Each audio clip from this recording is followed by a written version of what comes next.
सभी को नमस्कार। जन्माष्टमी का त्योहार आने वाला है। जन्माष्टमी के त्योहार पे हम सभी जो है बहुत हर्ष और उल्लास के साथ श्री कृष्ण जी के जन्मदिन को मनाने की तैयारी करते हैं।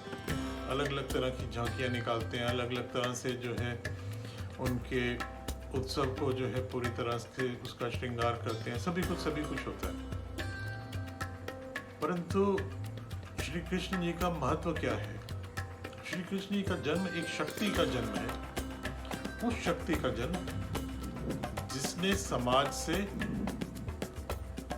अधर्म को हटाने के लिए पूर्ण प्रयास किए। महाभारत का युद्ध जब उन्होंने कराया तो उसमें उनका अपना कोई जो है स्वार्थ नहीं था। एक ही पर्पस था उनका कि एक ऐसी शक्ति जो है वो आसपास उनके इकट्ठी हो गई थी भारतवर्ष में, जिसमें कि जो है पितामह भीष्म थे, जिनको कि जो है वो एक तो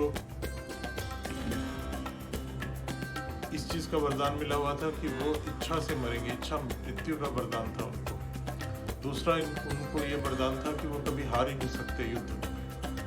उनके पास ऐसे अस्त्र शस्त्र थे कि वो किसी को भी पराजित कर सकते। इसी श्रेणी के जो योद्धा हैं वो कुल गुरु कृपाचार्य और गुरु द्रोणाचार्य भी थे। अश्वत्थामा भी बहुत बड़ा योद्धा था और कर्ण जो है वो भी एक बहुत बड़ा योद्धा था। तो इन सब की शक्ति से जो है वो इस तरह एहसास होता था कि कोई इनको हरा ही नहीं सकता, इसलिए जो मन में आता है करते रहते थे ये। इसलिए श्री कृष्ण ने महाभारत का युद्ध कराया और उसमें इस चीज को निर्धारित किया कि जो पॉजिटिव फोर्सेस हैं, जो धर्म की शक्तियां हैं, उनकी विजय हो। श्री कृष्ण ने हमें जो है वो गीता का उपदेश दिया।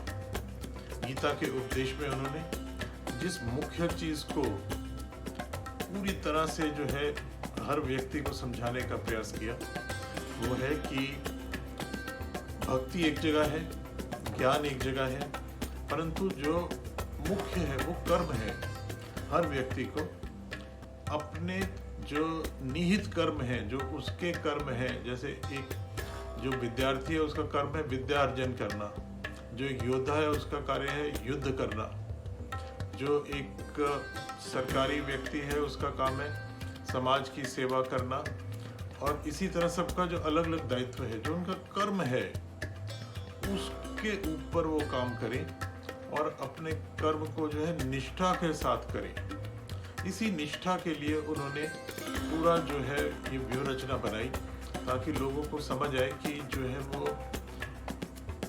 कर्म कितना महत्वपूर्ण है। एक जगह पे श्री कृष्ण कहते हैं भागवत गीता में, हे अर्जुन, यद्यपि तीनों लोकों में मेरे लिए कोई भी कर्तव्य नहीं है तथा कोई भी प्राप्त होने योग्य वस्तु अप्राप्त नहीं है, लेकिन फिर भी मैं निरंतर कर्म ही करता हूँ, क्योंकि हे परम तप, यदि मैं कर्म ना करूं तो विष्णु के द्वारा बनाई हुई ये सृष्टि जो है वो लोप हो जाएगी।